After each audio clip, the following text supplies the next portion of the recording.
Hello നമസ്കാരം. എല്ലാവർക്കും പുതിയൊരു വീഡിയോയിലേക്ക് സ്വാഗതം. സർക്കാരിൻ്റെ സാമൂഹിക സുരക്ഷാ പെൻഷനുമായി ബന്ധപ്പെട്ട ഏറ്റവും പുതിയ അറിയിപ്പാണ് ഇന്ന് നിങ്ങളുമായി ഷെയർ ചെയ്യുന്നത്. എല്ലാവരും സ്കിപ്പ് ചെയ്യാതെ തന്നെ വീഡിയോ കാണുക. വീഡിയോയിലേക്ക് പോകും മുമ്പ് എല്ലാവരും ചാനൽ മറക്കാതെ സബ്സ്ക്രൈബ് ചെയ്യുക. വിവിധ സാമൂഹിക സുരക്ഷാ ക്ഷേമ പെൻഷൻ വിതരണം സജീവമാകുന്നു. 2024 ജൂൺ മാസത്തിലെ പെൻഷൻ വിതരണം അവസാന ഘട്ടത്തിലാണ്. പെൻഷൻ തുക ഇനിയും എത്തിച്ചേരാത്ത ഗുണഭോക്താക്കൾക്ക് ഇന്നു മുതൽ കൈകളിലേക്കും അക്കൗണ്ടുകളിലേക്കുമുള്ള വിതരണം കൂടുതൽ സജീവമാകും. ഈ ആഴ്ചയോടെ വിതരണം പൂർത്തിയാക്കാനാണ് തീരുമാനം. ഇതോടൊപ്പം തന്നെ ജൂലൈ മാസം വീണ്ടും പെൻഷൻ വിതരണം ചെയ്യുമെന്നുള്ള അറിയിപ്പുകളാണ് ധനകാര്യ വകുപ്പിൻ്റെ ഭാഗത്തു നിന്നും പുറത്തു വന്നിരിക്കുന്നത്. ഇതോടൊപ്പം തന്നെ സാമൂഹിക സുരക്ഷാ പെൻഷൻ കുടിശ്ശിക തുക ഉടൻ തന്നെ വിതരണം ചെയ്യണമെന്നാവശ്യപ്പെട്ടുകൊണ്ട് വിവിധ രാഷ്ട്രീയ സംഘടനകളും രംഗത്ത് വന്നിരിക്കുകയാണ്.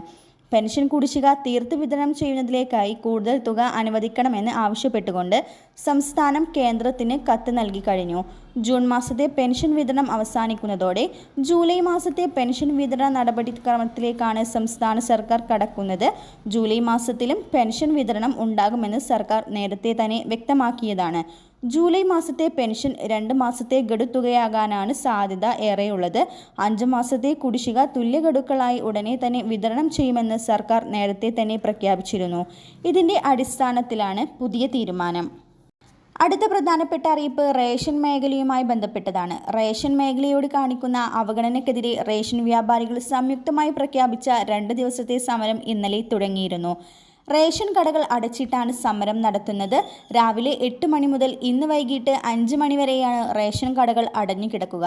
തിരുവനന്തപുരം പാളയം രക്തസാക്ഷി മണ്ഡപത്തിന് മുമ്പിലാണ് റേഷൻ വ്യാപാരികൾ രാപ്പകൽ സമരം നടത്തുക.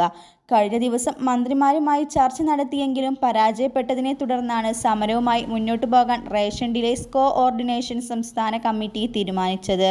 റേഷൻ വ്യാപാരികളുടെ വേതന പാക്കേജ് കാലോചിതമായി പരിഷ്കരിക്കുക, കിറ്റ് കമ്മീഷൻ നൽകുക, ക്ഷേമനിധി കാര്യക്ഷമമാക്കുക, KTPDS അപാകതകൾ പരിഹരിക്കുക തുടങ്ങിയ ആവശ്യങ്ങൾ ഉന്നയിച്ചാണ് 2 ദിവസത്തെ സമരം നടത്തുന്നത്. CITU നേതാവ് TP രാമകൃഷ്ണൻ സമരം ഉദ്ഘാടനം ചെയ്തു. ഇന്നും ശനിയാഴ്ചയും അവധി കാരണം റേഷൻ കടകൾ തുറന്നിരുന്നില്ല. ജൂലൈ മാസത്തിലെ റേഷൻ വിതരണം ആരംഭിച്ചിട്ടില്ല.